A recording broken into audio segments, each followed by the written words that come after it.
Well, welcome to week 7 of A Life Worth Pursuing. We're going to have a tremendous time together. And here's a question we're going to approach tonight. How do you know what's most important to a person? Or maybe another way of saying it is, how can you discover that thing which is of priority in a person's life? And then, how much intention do you actually give that?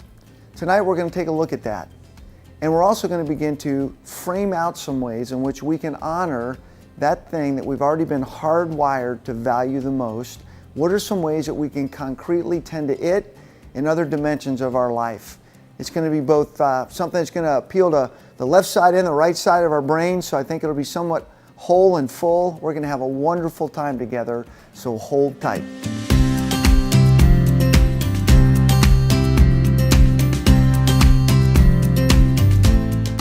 Tonight's going to be, I think, fun, really significant for a couple of reasons. I hope that it's going to give you some space to maybe think about some things in a different way and maybe become a little more specific and concrete on some things. I want to just share with you some things that some people taught me that I've worked on over the years through other people's influence and just working on it and working on it and working on it. Something that's really helped me personally, that maybe you can find your own way to do something like this. And I'll explain that more to you as we go along. And we'll have a good time together tonight. So you ready to jump off, Mike? You ready to roll? Hey, so I want to start out with a question. We're going to put it up on the board. And we're going to have some good... Here's the question. I'd love for you to take a couple minutes and on your own, we'll put back on a little jazz music. How about that, Dave? And you can think about this deep question to some jazz. We won't go wrong, but how can what is most valued in a person's life, or maybe even your own, be best determined? If someone were to ask you, like, hey, Wes, you're like, how do you determine what's of most value to you in your life? Like, how do you figure that out? You know, how's what's of most value in a person's life, how could you best determine that? What would be the greatest visible sign of that, okay? And secondly, if you can, you know, what do you think that most valuable thing might be for you in your life? It's a big question. I get it. On 7 o'clock on Monday night after a long day at work or whatever. But here's the thing, whether you know it or not, you've answered that question whether you know it or not. So we might as well take some time to think about it. So let's do that.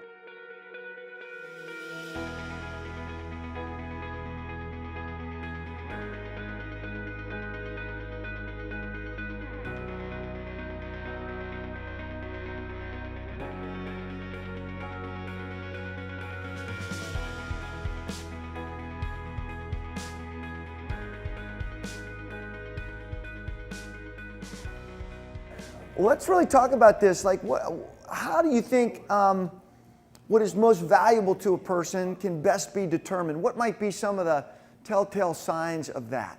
Yeah, just go ahead. Where you put your money. Your money. You guys have any? Anybody have any? You guys agree with that? How you spend some cash would, at least at some level, reveal what's important to you, or maybe how you don't spend it. It's not always how you do, but also how you don't. You know, you're voting. What you do with things, kind of, you know, what you're for gets kind of, what you're against is often defined by what you're for. I think a lot of times, just be for what you're for. It has a way of defining things a little better, I think. Yeah, Jazz? Where are you spending time? Time. How many of you guys had time in there? Nobody? You had some time. Yeah, good. Keep going. What would be some other ways that maybe what's most valued you could look at in a person and a person's life that might bring some more clarity to some of this kind of stuff? Anybody else? Go ahead, Larry. I'm sorry. Not just your money, but your resources. Your complete, all your resources. Yeah. Which could be what, Larry? Time. Time, yeah. Money, I would say your influence, your knowledge. There are a lot of other resources. Yeah, Tom? Let me sleep. What a person spends their, quote, joyful energy, unquote. Joyful energy as opposed to just energy, or I mean, We all got to work. Yeah. That might be important to us because through working we gain resources to take care of the stuff that we really like. Okay. So these are some ways that we think okay, good. That's good. Keep going. So yeah, Larry's got another. What you pray for? Pray for. What you pray for? That's a good, great. Josh? I read the script. Yeah. Person's character. Person's character. You can tell, yeah, I mean, I think your character gets defined by that which is most valued to you. Would you agree with that? I mean, it's going to impact your life. Whatever you think is important is going to impact you in some way. Now, we haven't figured out what that is, but we'll put character up there. How about just a couple more? This is good. Listen to them. What do they talk about? What do they talk about? What do people talk about? You find yourself talking. Yap, yap, yap, yap, yap. How about this one? I was thinking what I'm willing to sacrifice for. You know, am I willing to sacrifice certain things for what I say is most valuable to me? It could be my own priorities, maybe my own enjoyment, maybe even my own convenience, whatever it is. But is there something of enough value to me that I'm willing to put maybe what's most convenient for me or what I want in the moment on the side for something better? Does that make sense? A couple more. Sam, did you have something? Yeah, I mean, I was going to say energy. Energy.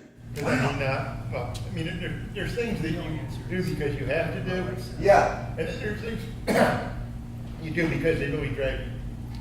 Because they what? Because they really drive you. It's like, I got to do that. They drive you. It's like you can't. It's a little bit of what Tom was saying. This joyful energy, like you can't. Some of you remember the cartoon Popeye.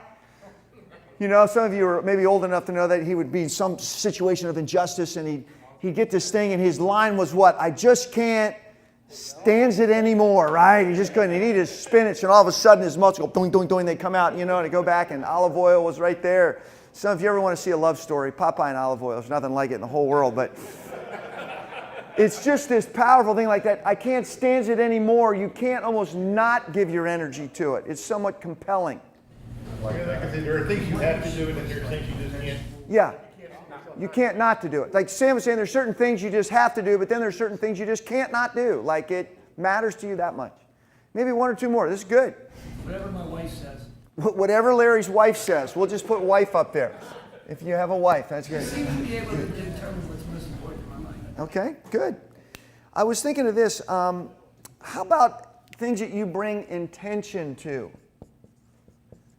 Like, you know, there are things, if I'm saying it's of value to me, at some point I'm saying, okay, I'm not going to be haphazard about how I deal with it or treat it. I'm going to be intentional about it. What I've learned through some other men is how I live my life, at least I used to, and I'm not perfect now by any stretch, but much more intentional than I used to be. I will say this, I think a lot of us live our lives, I'm not so sure we think about the lives we're living as much. I think we live them and we do them, but I don't know that we stop the train every so often and ask this question: where is the train headed? And is what's driving the train the thing that actually ought to be driving the train? Are you with me?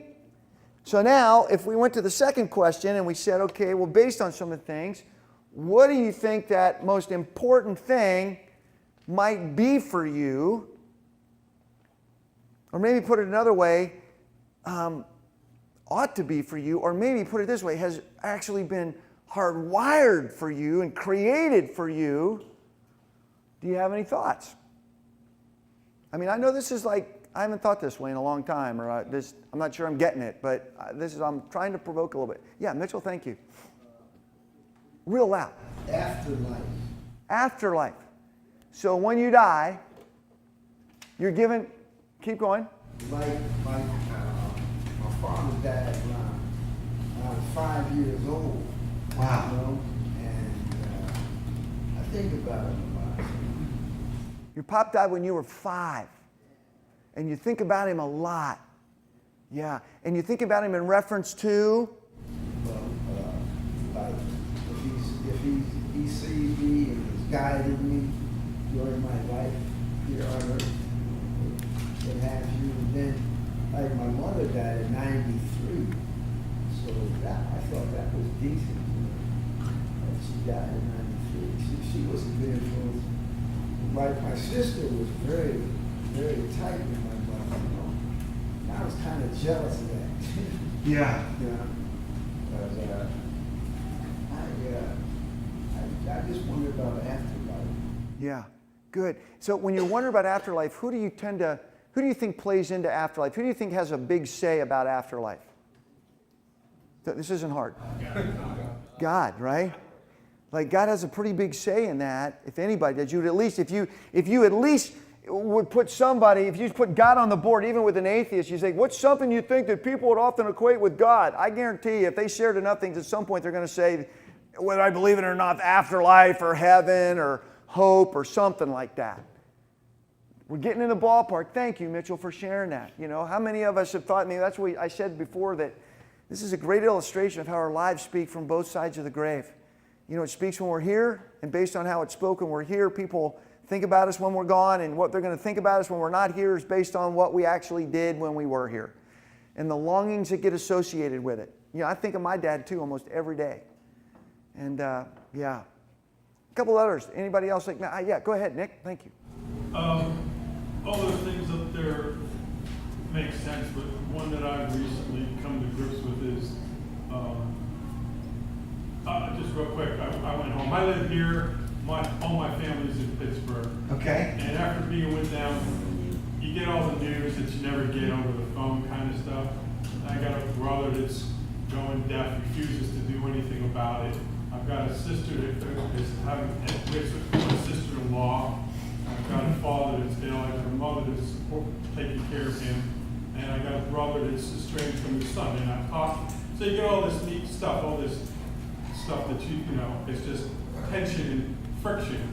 And in February, my mother-in-law moved in with me here. So the thing that I've been wanting to and cherish the most anymore is just peace. Amongst everybody. Peace. Yeah. And so where do you think that peace comes from? Where do we go to get that peace? Do you go to Walmart, Target? Like, where do we get that? Pray about it. Pray about it. Who are you praying to? God, the Lord. Yeah. So we got a reoccurring theme here, a little bit. Here's why not to belabor this. You know, if I were to ask you, how can you see what's most valued in a person's life, and we wrote all these things down, you know, energy we give, you not only our what we have to do, but what joyfully, even with our maybe downtime, what we get to vote on, what I want to do with my extra time, if you will, what I do with my money, how I spend my time, my resources, my human resources, my prayer, you know, my character is impacted by it, how I speak reflects my words, what I'm willing to sacrifice for. When I think, well, then what is, if you will, the thing that would maybe be then, is there anything that you think that I really should be the most important thing in my life? The one defining relationship more than any other relationship that helps me walk through every other journey that I have. It's to be the most valued thing in my life. There's nothing of greater value than this thing. What do you think that is? You have nothing greater. Relationship with God. Your relationship with God. This is huge. Now, again, we say, well, duh. No, it is a big duh. And here's why I'm asking the question. You answer this for yourself. How much intentional attention does that relationship really get? I don't know for you. I have to ask this for me. I mean, I do believe this at times, that other things can get in the way. So let's look at a couple of scriptures, and then I want to do a little illustration with you, and we're going to put some meat on the bones on this. Does this make sense? You with me? Yep. This is not to discredit other things of being of value. I'm saying there is an ultimate thing for us, for all of us, whether people know it or not. Even an atheist, there is an ultimate thing. And that thing impacts and defines everything else. And I would even say there is something that's God is actually hardwired into us. I remember years ago a pastor saying that every person, everything, whether they want to be or not, you don't get a vote, is made through and for Jesus Christ. Period.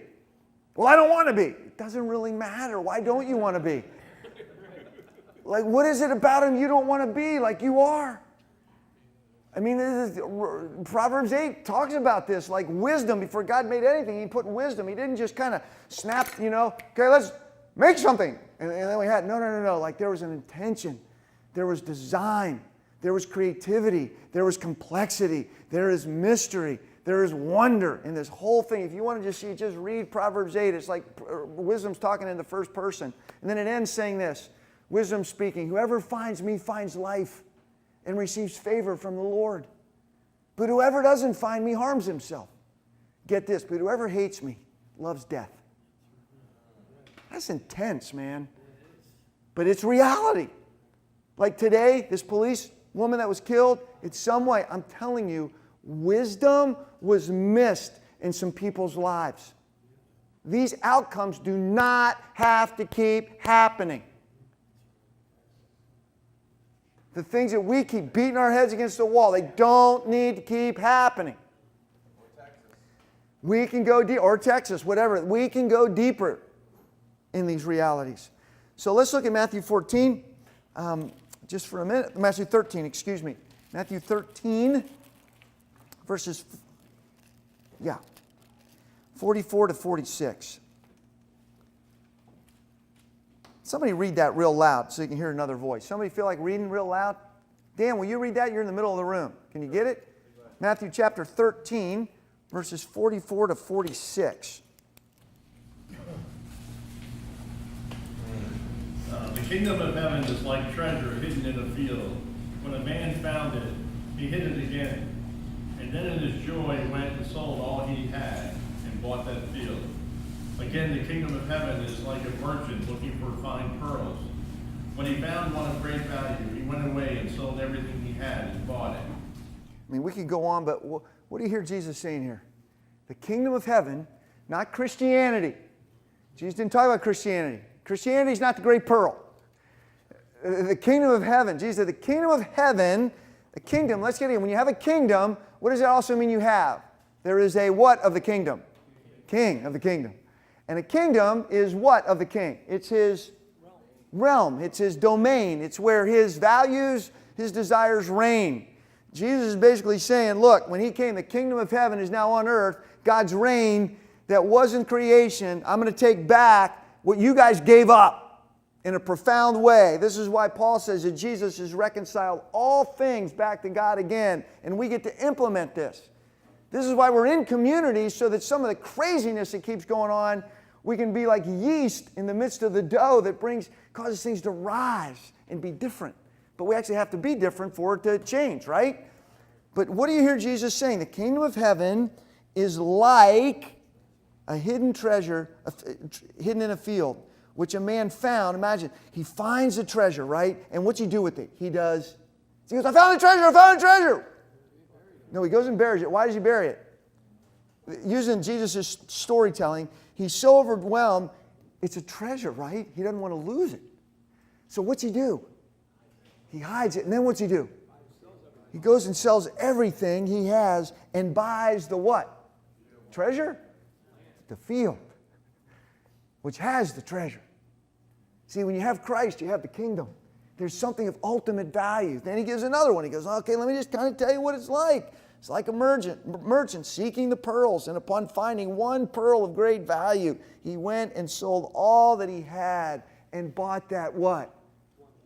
He might have had hundreds of pearls, but he gives them all up for what? One. There's this one that's of so much value. What do you hear Jesus saying here to us, you guys? Worth more than anything else. What's that, Dave? Worth more than anything else. Worth more than anything else. Now, here's the thing. Like, how many of you guys work at least 8 hours a day? I mean, you work at least 8. There you go. I mean, that would be on the low end. And you sleep, try to, let's say 6 to 8, let's hope. Some of you, man, that would be a great night if I got 6 to 8. You know? I'm just saying that's a lot of time taken. You go, well, man, I don't have a pearl great price. Like, I'm not giving that to the Lord. What if you changed, what if you understood this? Like, do you think God's a part of this or not? We don't have time tonight to go in this secular sacred thing, but let me give you a little Hebrew word. It's called avad, or avodah. And you know what it means? It means 3 things interchangeably. It means work, worship, and service. Isn't that great? See, we got to say, man, I got to go to work. Do you understand this word? You could say, I'm going to work, but I'm also going to worship. I'm going to work. Yep, you're also going to serve. If you think about it, see, you live how many lives? One. See, this is why Paul said, you put your whole heart into it, it's done for the Lord. That whatever you do for God. It's not like I got my work life, then I got my home life, then I got my this life, and I got that life. Now here's the deal. I'm going to show you something in a minute that you're going to go, goody. You just said that's not how you think of your life, but this paper that you gave us shows us kind of how you think about your life. Well, it's a paradox. That's all I'm asking you is to trust me. But I'm just trying to say, sometimes I have learned to break my life down into thinkable categories just so I can live them fluidly, if that makes sense. I live one life, but if I don't think about the kind of life I'm living, then I cannot think and see God in my work. God's in your work. I hope you have this vision that God's in your work. If God is supposed to be the most important thing in our life, then how we do our work, the intention that we do it, the integrity with what we do it, the earnestness that we do it that speak of God. You know, you guys, this is true. When God created us, work was not a part of the curse.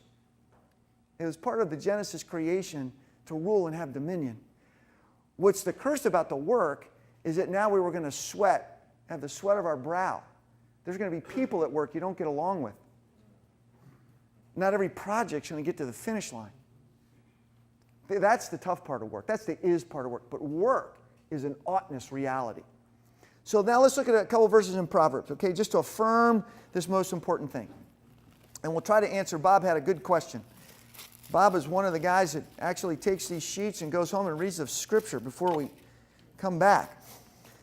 You guys, obviously, I want to tell you, have a special place in heaven. Those of you that do your assignments before. Not really. Proverbs 1:7. Proverbs 1:7. You guys all in Proverbs? We're going to read 1:7. Somebody want to read Proverbs 1:7?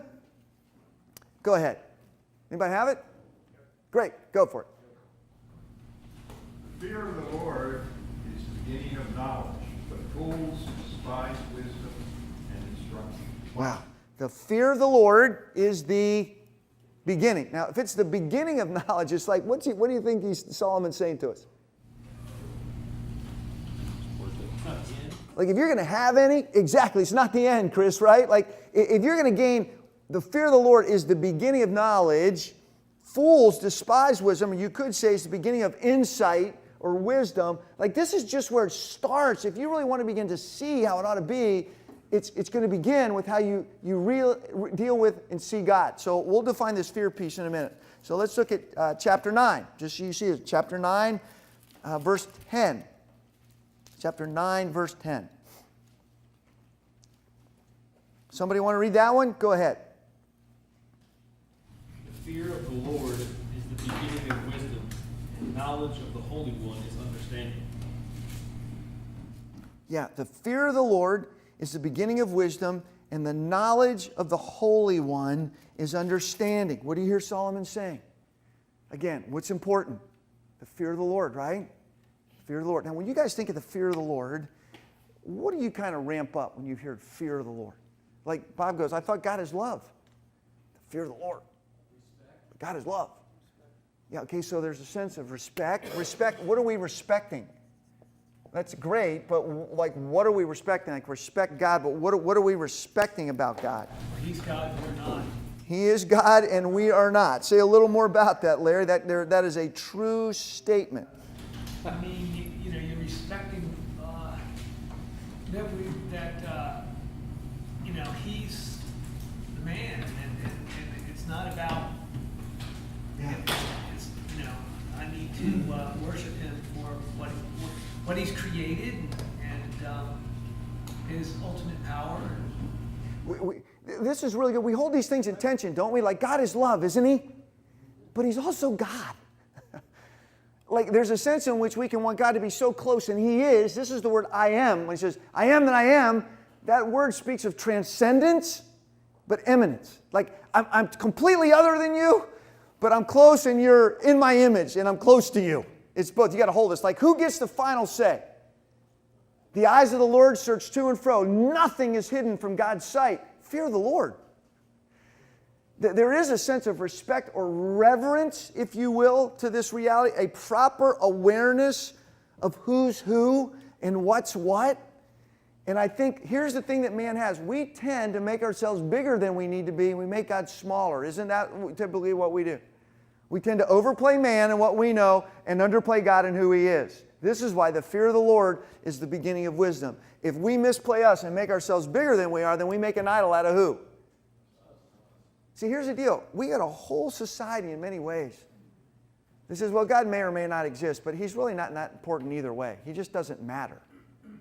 And yet we can, if we could look at ourselves in the mirror, somebody needs to say, how's it going?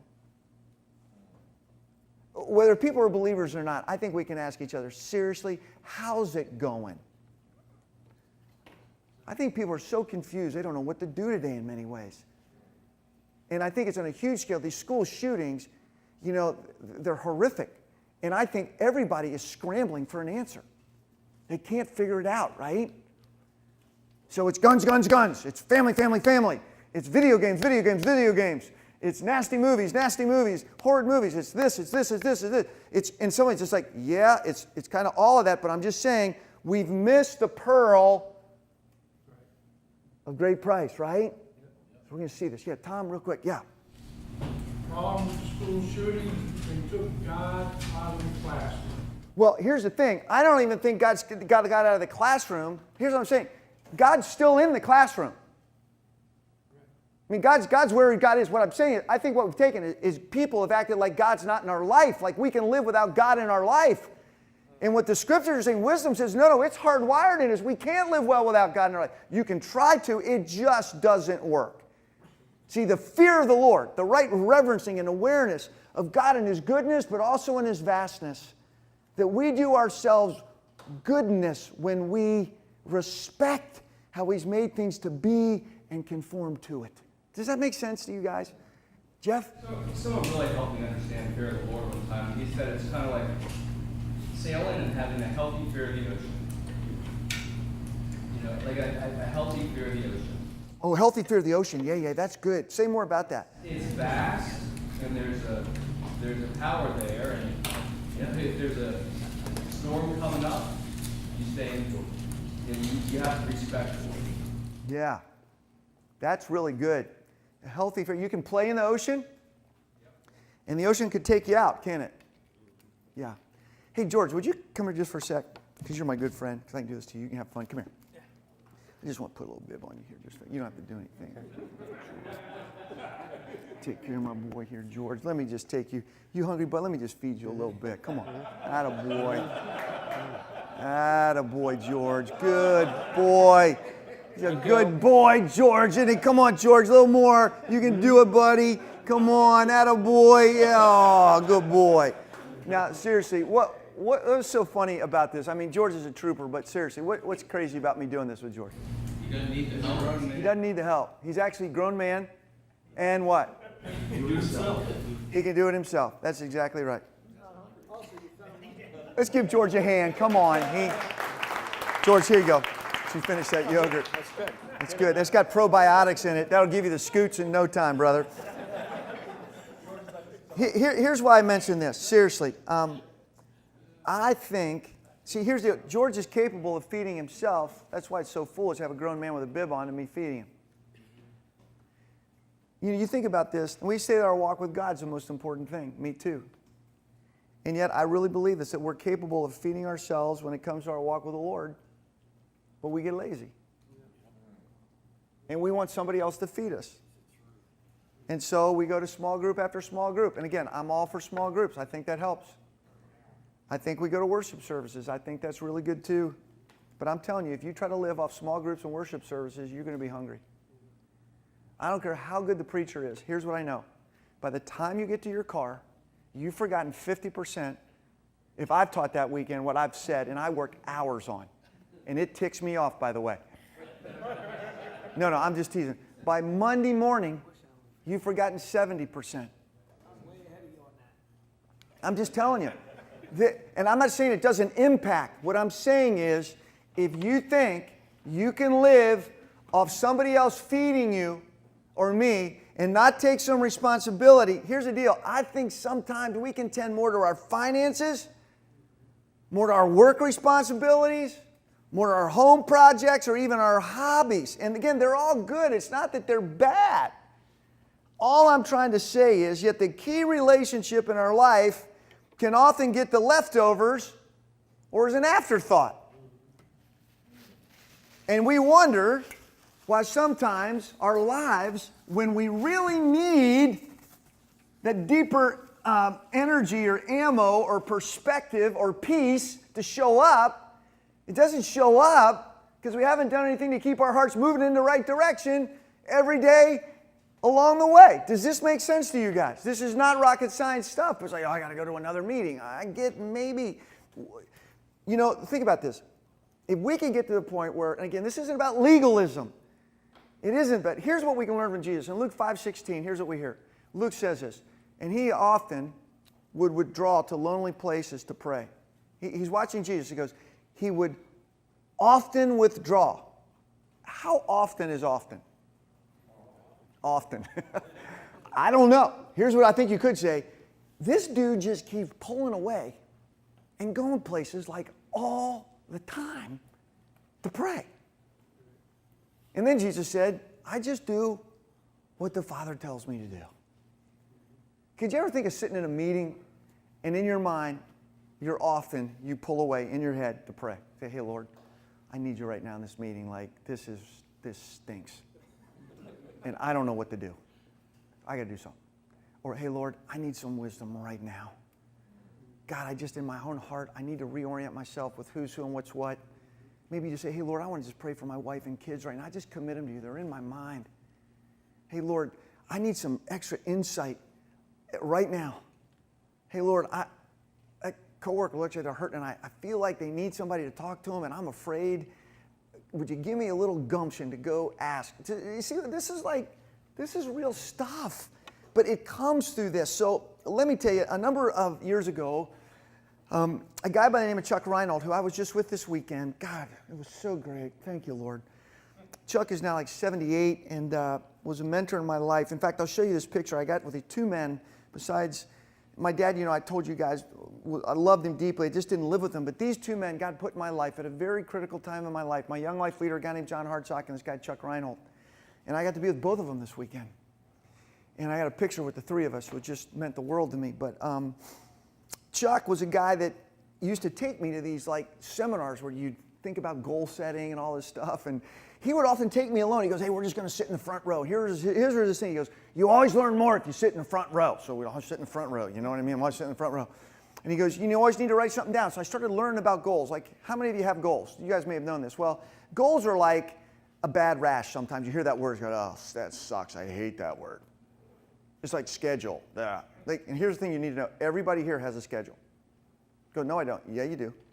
And here's your schedule. It's how you actually lived your life. So if you just told me what you did today, I could write it down and go, here's your schedule. Everybody here has a budget. You go, no, you don't. Yeah, you do. Everybody has a budget. It's just how you spend your money. We can track how you spent your money in the last month, and I can hand you a piece of paper and go, here's your budget. Isn't that right, Larry? I mean, Jasper, you teach financial peace. We just don't track. We don't think about what we're doing. And Chuck made me, as a young man, 22-year-old, he looked at me because he was my boss at that time in mentor. He goes, Goody, you're going to start thinking about your life differently. And I go, okay, how do I do it? He goes, we're going to learn together. And he did it with me. So we learned to set goals and all this stuff. And, you know, it was just great. But I always felt like there was something missing. And then I ran into this guy named Dallas Willard. Some of you may have heard of him. And he's a real light thinker. And it was really good to think about this because I learned a tool with him that helped me not just live my life, but took what Chuck taught me and then with Willard to actually learn how to have a say in my life. Because you actually have a say in your life. Have you ever thought about that? So let me ask you this. This isn't a guilt thing. It's just something I want to help you with. It's like, how many of you actually have something written down regarding how you want or plan to really tend to your relationship with the Lord? I mean, like, it's written on paper. Here's what I'm saying. If it isn't written, chances of it happening are very slim on a regular basis. I'm not saying it won't. I'm just telling you. Here's what we know. Human mind. People have goals in their mind, achieve better than people that don't. People that have them in their mind and write them down achieve more than people that just have it in their brain. People that have it in their mind, written down, and talk to somebody else about it have a greater chance of doing it than anybody. So the question becomes, what do you want? All I'm trying to say is we could do this about anything. One of the greatest gifts to me was when I was challenged by this years ago, and it's served me ever since. You rarely, hear this guys, you and I rarely grow into something that you don't picture. You will rarely grow into something you will not picture. But at the same time, you are growing into something. In fact, Willard said all of us are becoming a certain kind of person. It isn't if, it's just what kind of person are you becoming? This is why Jesus said, Mark, follow me. And here's the picture. I'll make you fishers of men. They knew what it was to fish. It was their livelihood. They got the picture. So here's where Willard helped me. He took this thing that I learned with Chuck, and it's called, don't get hung up on this, VIM, Vision, Intention, Means. Vision is a really overused word today, and I just like to substitute the word picture. PIM doesn't sound as good as VIM, so we'll just go with this. But you got to have a picture. So I would find myself setting goals, and I had all the goals and the hows on a piece of paper, but I couldn't fit, there was no motivation in it. I just had the goal. And I just felt like I got the what, but I don't have the, guys, the what? The why. There's no juice in it. I felt like I had Christmas balls, but I didn't have a tree to hang them on. You know, I didn't have what I needed. And so with Willard, it really helped me, and I'll show you this. And the I is for intention. This is motivation. And then it's the means. It's the practical reality, VIM. So if you've got a good picture, a compelling picture energizes you, creates the intention or motivation to actually put some specific steps into achieving the picture. Does this make sense? Okay? So the means, let me tell you about that. There's another guy I learned from, a guy named Kerry Alberti. He was real big in the banking world. I love this guy, love this guy, love this guy. He retired, came to Young Life, and I remember him saying to a bunch of us regional directors, he goes, you know, I'll never forget, I had one of my top executives come to me one day, and he handed me his top 30 goals. So he was so proud of himself. He comes in, he goes, here you go, Kerry, I got these for you. Kerry looks at him, and he goes, man, 30 things, that's impressive. That's really good. He goes, okay, here's what I want you to do. I want you to take these, I want you to come back with the top 3, because you won't do 30. I just want 2 or 3. And you put down the top 2 or 3 that'll help you achieve most of the other 28. Because you won't do all. It looks great, but you just won't do them. How many of you have set a goal? I'll go first, because you think you should, or it sounded great, or you hope somebody would find your notes. And they'd be so impressed, right? Here's what I learned. Under this category, I don't usually write down more than 2 or 3 things. And here's why. I won't do it. But I want to do what I'm motivated because I have a picture. So let me tell you how this worked out for me. So let me go over this. I'll just go over 2 or 3 areas in my life. This is one, if you didn't get one, I'm only giving you this. This is let me just tell you something, first of all. This is very vulnerable of me to give you this. I'm really asking you guys not to pass this out. You know, like if you want to burn it in your fire, that would be better than passing it out. I'm giving this to you guys only as a tool for you to begin to work something if you want on your own.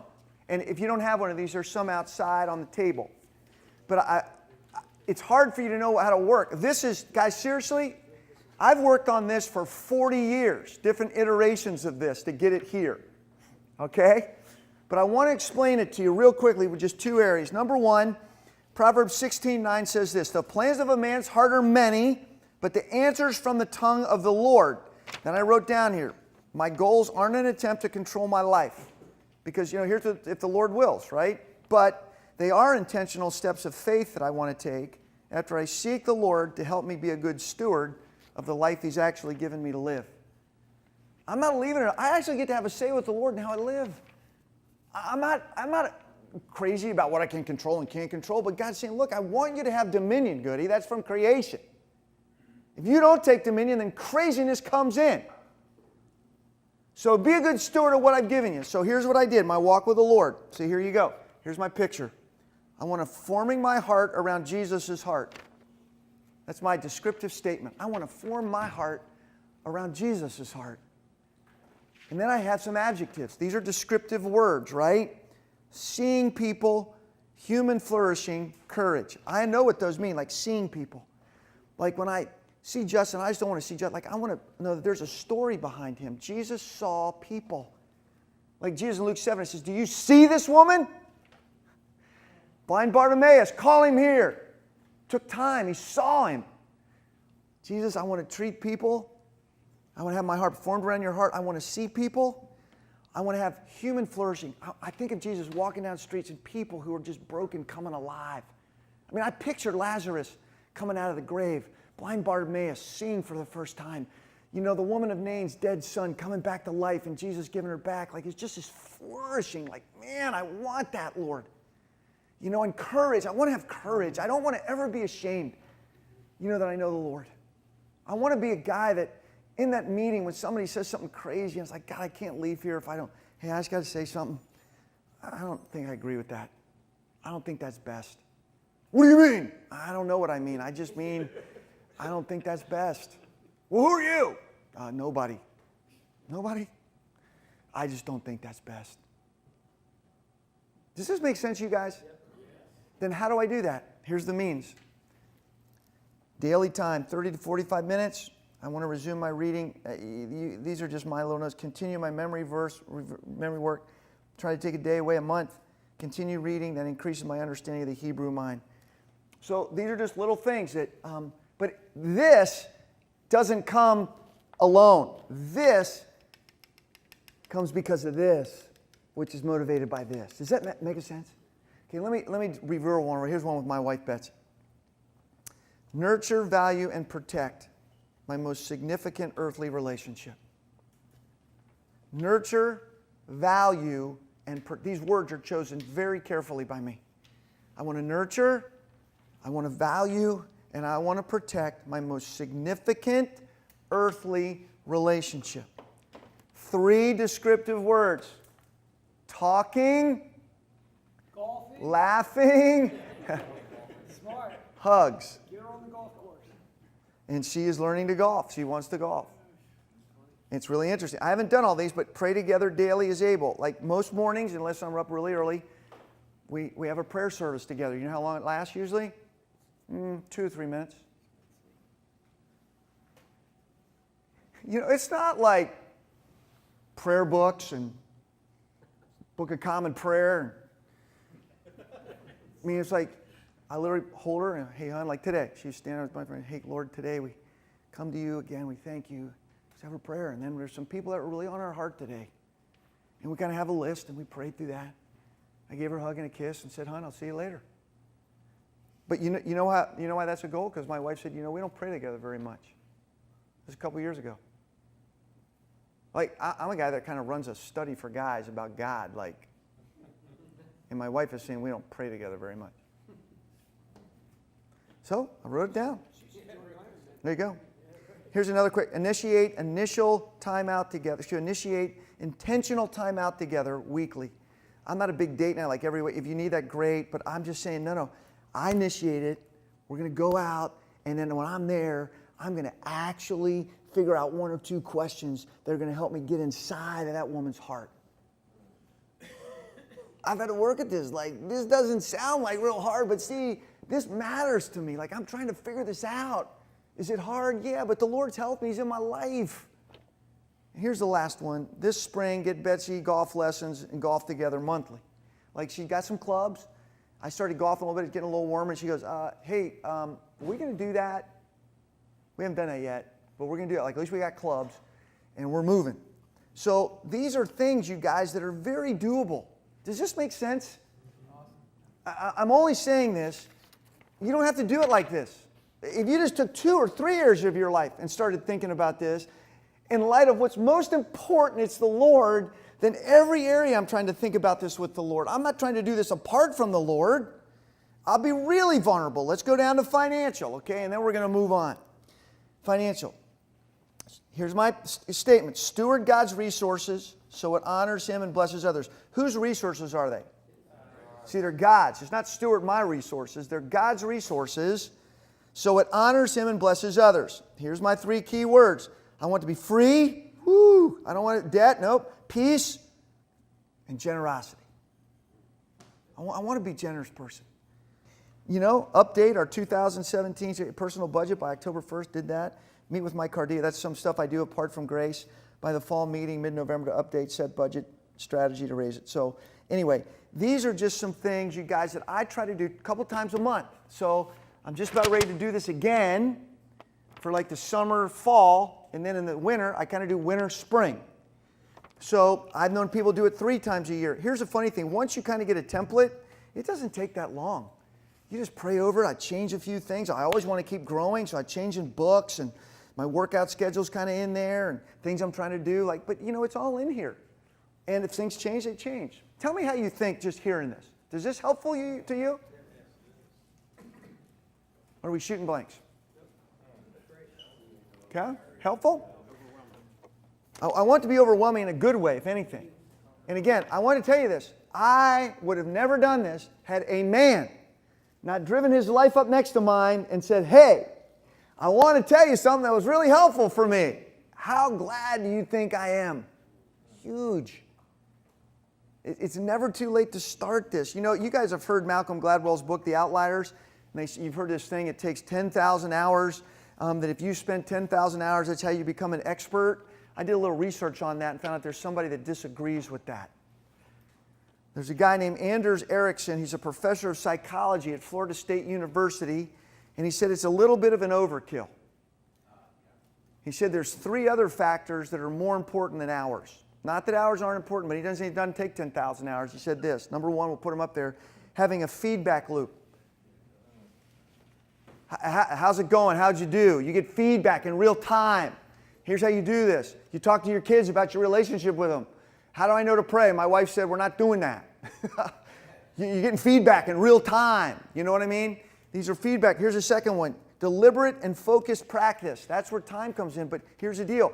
You may not be great this right way. It doesn't matter. Any effort at thinking about a few areas of your life this way that you'll share, I promise you, you will end up at a better place than if you don't do this. I promise you. And thirdly, that you teach what you're learning. I've said this, it's third-person learning, and you put it into practice. Like if you went home tonight and tried to share a little bit of this with somebody else or tomorrow, you would learn more just by trying to take what you learned tonight and you be the teacher. This is my dream that one day, between our Thursday morning and Monday night groups, we're actually going to have 30 or 40 men doing mini Ironmen groups in their homes or rec rooms or living rooms once or twice a month with some other men in their neighborhood or coworkers, where they will talk about life, being dads. You don't have to do a Bible study. Start where guys are, common ground, and I'm telling you, I'll help you do it with information. We will end up having 500 men involved in something like this. They all aren't going to come here, and they shouldn't. They're not here. They're not where we are necessarily, though we try to make it as comfortable for everybody. But see, guys don't, because they don't believe they can. And it's little steps at a time. So here's what I want to do. I want to show you a clip, and then I want to ask you to do something before we end. And it's called 212 Degrees, and I want you to just enjoy this.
So what we're going to do tonight, in lieu of table talk, I'm going to give you a little time to ponder some practical ways that you can begin to paint a picture with some descriptive words and concrete actions towards your ultimate relationship in your life with the Lord.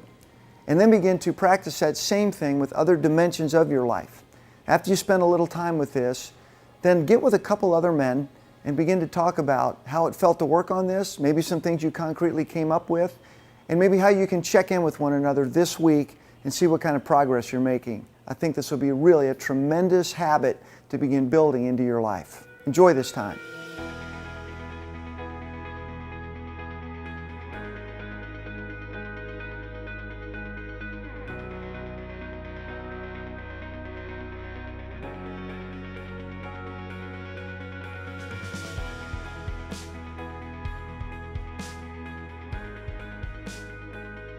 So let's keep working on this, all right? I want to honor our time.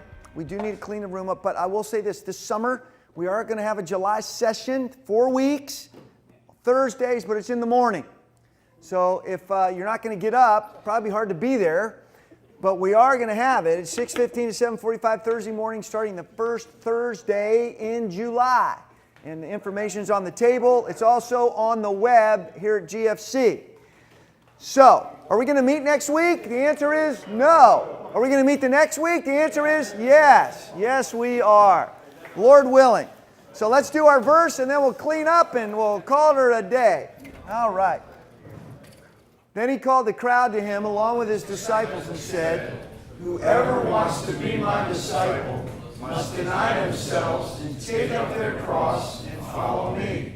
For whoever wants to save their life will lose it. And whoever loses their life for me and for the gospel will save it. For what good is it for someone to gain a whole world and yet forfeit their soul? Or what can anyone give in exchange for their soul? If anyone is ashamed of me and my words in this adulterous and sinful generation, the Son of Man will be ashamed of them when he comes in his Father's glory with the holy angels." Amen. So for next week, we're going to spend some time sort of summarizing all that we've been doing and taking a look at the passage that we've been trying to memorize from Mark chapter 8.